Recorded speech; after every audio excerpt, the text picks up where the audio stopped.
Hello dear learners, welcome to the e-lecture. Today's topic is public speaking.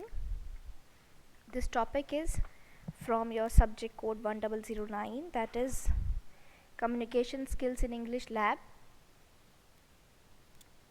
So we will discuss public speaking today. My name is Dr. Vinita Kumawat.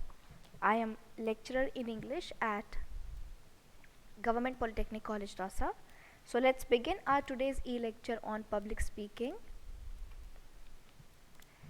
What is public speaking? Public speaking is a talk given to a large gathering.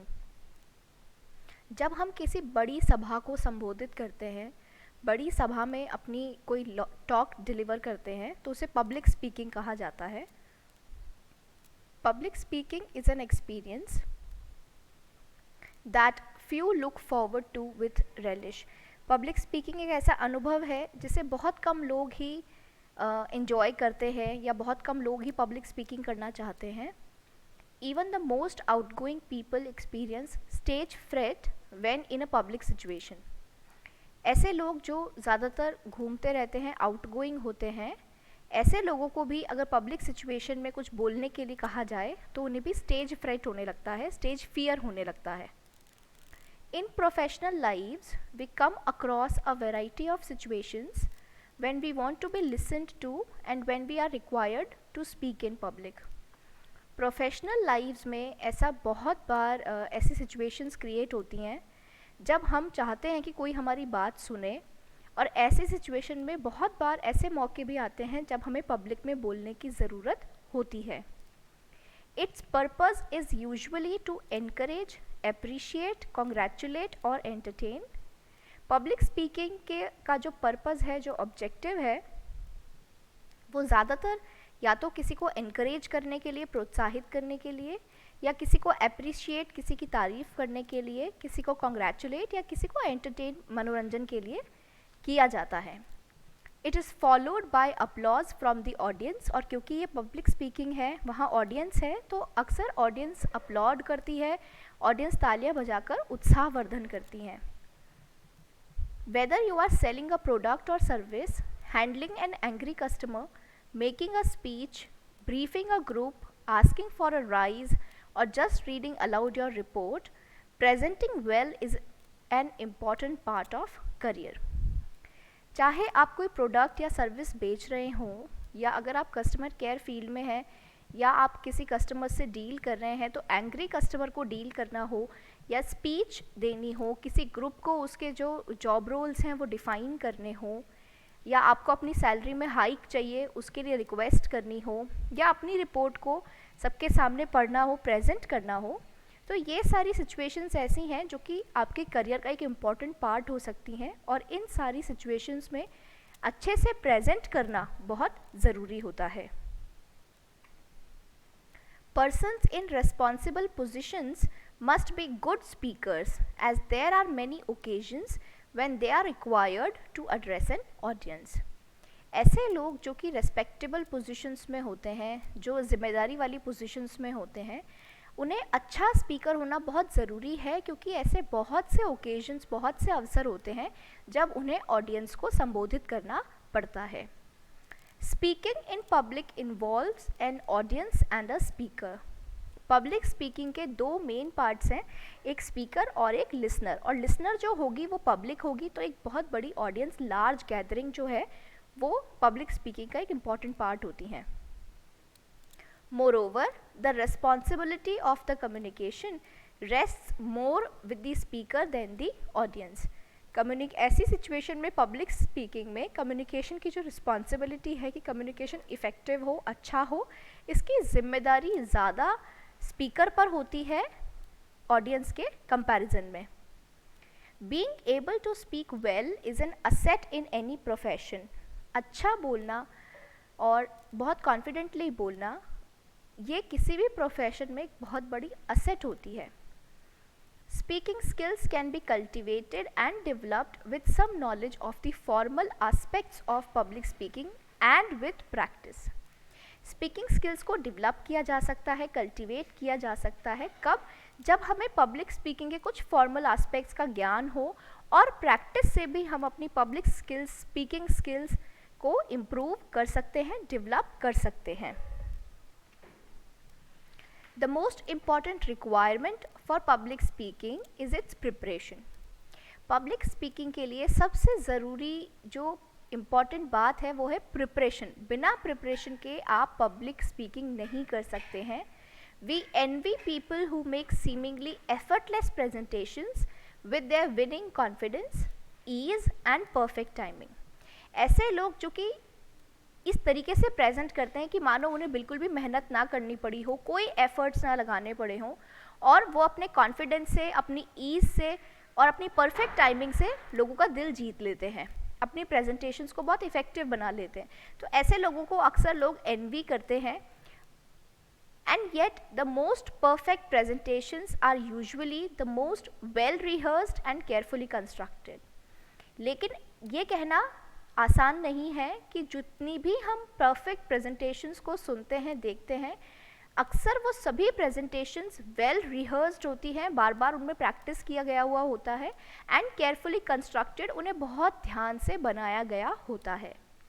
Even persons who have natural skills in speaking need preparation to deliver a good speech. ऐसे लोग जिनमें natural skills हैं, जो कि by birth ही speaking में perfect होते हैं, स्पीकिंग में बहुत अच्छे होते हैं, इवन उन्हें भी जब कोई स्पीच को डिलीवर करना हो, उसे अच्छा स्पीच बनाना हो, तो उन्हें भी प्रिपरेशन की ज़रूरत पड़ती है।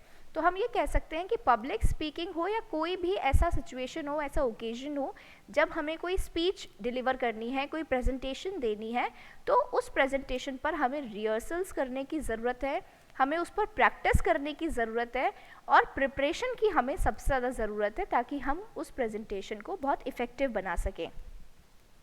सी, प्रेजेंटेशन के टाइम कई बार ऐसी कुछ ऑब्स्टैकल्स आती हैं जो कि प्रेजेंटर और ऑडियंस के बीच में कुछ डिसहार्मनी क्रिएट कर देती हैं, जिस वजह से जो हमारी प्रेजेंटेशन है, जो कम्युनिकेशन है, वो फेल हो जाते हैं।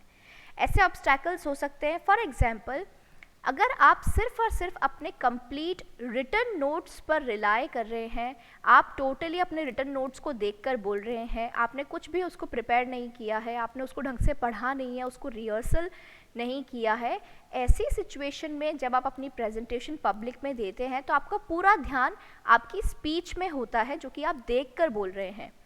जब हम हमारी स्पीच को इस तरीके से देखकर बोलते हैं, सिर्फ और सिर्फ अपने रिटन नोट्स को हम बोल रहे होते हैं, तो हमारा जो कनेक्शन है ऑडियंस से वो टूट जाता है और ऑडियंस का ध्यान हमसे अलग हो जाता है। तो ऐसी सिचुएशन में हमें कोशिश करनी चाहिए कि हम जब भी प्रेजेंटेशन दें तो हमारे पास में कंप्लीट रिटन नोट्स ना हो, कुछ बुलेट पॉइंट्स हम लिख सकते हैं जिन्हें हम बार बार टैली कर सकें, ताकि हम कुछ मिस आउट ना करें, कुछ हमसे छूट ना जाए। तो हम बुलेट पॉइंट्स लिख सकते हैं ताकि हम एक नज़र में उस बुलेट पॉइंट को एक्सप्लेन कर सकें। लेकिन टोटली रिटन नोट्स बनाना, पेजेस को रीड करना, ये प्रेजेंटेशन स्किल्स में नहीं आता है। It is not considered to be good speaking skills. एक ऑब्स्टैकल हो सकता है unplanned use of visual aids. आप मान लीजिए आपने कोई विजुअल एड्स डिसाइड करे हैं, आपने कोई चार्ट्स लिए हैं, कोई डायग्राम्स लिए हैं, या कोई आप शॉर्ट फिल्म दिखाना चाह रहे हैं, या आप कोई एडवर्टाइजमेंट दिखाना चाह रहे हैं। ऐसी सिचुएशन में विजुअल एड्स एक बहुत बड़ा बेनिफिट हो सकता है ऑडियंस को आकर्षित करने के लिए, ऑडियंस को आपकी स्पीच से जोड़े रखने के लिए। लेकिन समटाइम्स ऐसा होता है कि प्रेजेंटर की जो स्पीच है वो विजुअल एड्स से कनेक्ट और कोऑर्डिनेट नहीं हो पाती है। ऐसे में क्या होता है, प्रोजेक्टर पर चल रहा पीपीटी या तो थोड़ा आगे हो जाता है या थोड़ा पीछे हो जाता है, या फिर जो डायग्राम्स हैं वो उतने इन्फ्लुएंशियल नहीं होते हैं, या गलत इन्फॉर्मेशन होती है, या ऑडियंस जो है वो उसके कुछ फीलिंग्स ऑफेंड हो सकते हैं, उन्हें कोई चीज़ बुरी लग सकती है। तो ऐसे में जो हमारे विजुअल एड्स हैं उनको प्लान करते हुए, उनको डिसाइड करते हुए हमें बहुत केयरफुल रहने की ज़रूरत है, क्योंकि पब्लिक स्पीकिंग के टाइम हमें हर किसी की फीलिंग्स, हर किसी के इमोशंस, हर किसी के एटीट्यूड्स को कंसिडर करने की ज़रूरत होती है। तो टेक्नोलॉजी जो है वो हमारी प्रेजेंटेशन में एज एन एड हमें यूज़ करना चाहिए, एज अ हेल्प हमें यूज़ करना चाहिए, और उसको लेकर हमें बिल्कुल भी क्लमजी या बिल्कुल भी केयरलेस नहीं होना चाहिए। एक और जो ऑब्स्टैकल है जो क्रिएट होती है स्पीकिंग स्किल्स में, in between the presenter and the audience is poor body language. जब हम कोई प्रेजेंटेशन दे रहे होते हैं तो हमसे ये एक्सपेक्ट किया जाता है कि जो प्रेजेंटर है वो बहुत कॉन्फिडेंट हो, कंफर्टेबल हो और हैप्पी हो, कि उसे वहाँ आना अच्छा लगा है, वो किसी मजबूरी में या किसी फोर्स की वजह से ना आया हो। उसको देखकर ऐसा नहीं लगना चाहिए कि उसे ज़बरदस्ती या जबरन भेजा गया है। ऐसे में अगर हम बार बार अपनी फिंगर्स के साथ खेल रहे हैं, या हमारे हाथ में कोई पेन है उसे टिक टिक कर रहे हैं, या हमारे हाथ में कोई रिंग्स हैं उनके साथ खेल रहे हैं, या हम जर्की मूवमेंट्स कर रहे हैं, मतलब हम बहुत ही अनकंफर्टेबल लग रहे हैं, हमारे फेस पर कॉन्फिडेंस नहीं है, तो इससे ऑडियंस को पता चल जाएगा कि आप अंदर ही अंदर डर रहे हैं या आप कंफर्टेबल नहीं हैं। और ऐसे में ऑडियंस को आप पर पिटी होने लग जाएगी, आप पर दया आने लग जाएगी।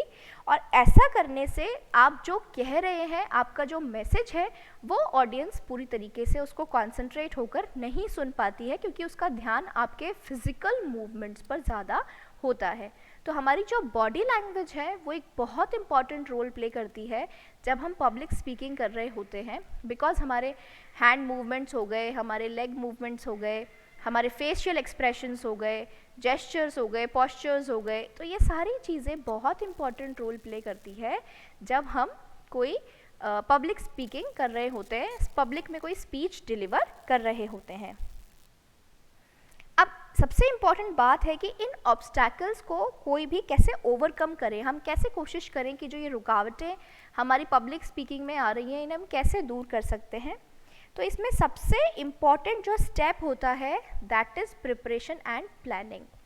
बिना प्रिपरेशन के, बिना प्लानिंग के आप अपनी स्पीच को, अपने कंटेंट को उतना इफ़ेक्टिव नहीं बना सकते हैं जितना इफ़ेक्टिव आपको उसे बनाना चाहिए। So preparation, as it is rightly said, fail to prepare, prepare to fail. अगर आप प्रिपेयर करने में नाकामयाब हो जाते हैं तो नाकामयाब होने के लिए तैयार हो जाइए, प्रिपेयर हो जाइए। तो इसीलिए सबसे इम्पॉर्टेंट रोल किसी भी प्रेजेंटेशन में प्रिपरेशन का, प्लानिंग का होता है। The importance of careful presentation can not be stressed upon enough. Presentation careful होनी चाहिए, और केयरफुल प्रेजेंटेशन की क्या इम्पॉर्टेंस है ये हम किसी को भी एक्सप्लेन नहीं कर सकते हैं। इट मीन्स केयरफुल प्रेजेंटेशन बहुत इंपॉर्टेंट होती है। When preparing your presentation you should keep these key questions in mind and plan accordingly. जब आप अपना प्रेजेंटेशन प्रिपेयर कर रहे हैं तो आपको ये जो नीचे कुछ की क्वेश्चंस मैंने लिखे हैं इन्हें आपको अपने दिमाग में रखना चाहिए और उसी अकॉर्डिंग अपनी स्पीच को, अपने प्रेजेंटेशन को प्लान करना चाहिए। So what are the key questions that are to be considered while preparing and planning your presentation? Number 1 is who am I speaking to? मैं किससे बात करने जा रहा हूँ। आपको ये ज़रूर पता होना चाहिए कि आपकी ऑडियंस कौन है, आपके लिसनर्स कौन हैं, वो किस एज ग्रुप से बिलोंग करते हैं, क्या वो जनरल पब्लिक है, आम सभा है, या उसमें कुछ स्पेशलाइज्ड लोग बैठे हुए हैं, सब्जेक्ट एक्सपर्ट्स बैठे हुए हैं। How large is the audience, audience आपकी कितनी बड़ी है, आप एक छोटे ग्रुप को एड्रेस कर रहे हैं या आप एक लार्ज मिक्स्ड ग्रुप को एड्रेस कर रहे हैं। What is the age group of listeners, आपको पता होना चाहिए आपकी ऑडियंस का एज ग्रुप क्या है। What are their social, religious, political and economic views as well as prejudices, आपके जो ऑडियंस हैं उनके क्या व्यू पॉइंट्स हैं, उनके सोशल व्यू पॉइंट्स क्या हैं, रिलीजियस व्यू पॉइंट्स क्या हैं, पॉलिटिकल इकोनॉमिक व्यू पॉइंट्स क्या हैं, ये आपको पता होना चाहिए। What would be the response of the expected audience, audience का आपकी स्पीच पर क्या फीडबैक होने वाला है, क्या रिजल्ट होने वाला है, क्या रिस्पॉन्स होने वाला है, ये भी आपको पता होना चाहिए। सो आपकी ऑडियंस के बारे में आपको सब कुछ पता होना चाहिए। Number 2, why am I speaking, मैं क्यों बोल रहा हूँ, what is the purpose, What do I want the result to be, मैं क्या रिजल्ट चाह रहा हूँ, मेरा अल्टीमेट एम क्या है, पर्पज़ क्या है इस स्पीच को डिलीवर करने के पीछे। Number 3 is what am I speaking, what am I speaking means मेरा जो मैसेज है, जो इन्फॉर्मेशन है, जो कंटेंट है वो क्या है। जो मेरा कंटेंट है वो एक बहुत इंपॉर्टेंट रोल प्ले करेगा ऑडियंस से मेरी रैपो को एस्टेब्लिश करने में, ऑडियंस को मुझसे कनेक्ट करने में। तो मेरा जो कंटेंट है वो मुझे केयरफुली प्लान करने की ज़रूरत है। And the fourth question is how am I speaking, मैं किस तरीके से अपनी बात को प्रेजेंट करने वाला हूँ. फॉर एग्जाम्पल, मैं अगर ओरली बोल रहा हूँ तो मैं क्या फॉर्मल लैंग्वेज यूज़ कर रहा हूँ या इनफॉर्मल लैंग्वेज यूज़ कर रहा हूँ, या फिर मैं कोई विजुअल एड्स की हेल्प के साथ अपनी मैसेज को डिलीवर करना चाहता हूँ, या मैं पोडियम के पीछे खड़े होकर अपनी बात कहना चाहता हूँ. मैं किस तरीके से, हाउ मीन्स मैं किस मीडियम को चूज़ करते हुए अपनी प्रेजेंटेशन को प्रेजेंट करने वाला हूँ. तो जब भी हम कोई प्रेजेंटेशन तैयार करते हैं तो हमें इन क्वेश्चंस को अपने दिमाग में रखते हुए और उस अकॉर्डिंग ही प्रिपरेशन करनी चाहिए, उस अकॉर्डिंग ही प्लानिंग करनी चाहिए. तभी हम एक बहुत केयरफुली कंस्ट्रक्टेड प्रेजेंटेशन बना पाएंगे और उसे बहुत अच्छे से प्रेजेंट कर पाएंगे. So in the upcoming videos we will discuss about presentation skills. We will also discuss about audience, the types of audience, and how we can construct a good presentation. We will discuss all these things in the upcoming videos. Thank you very much.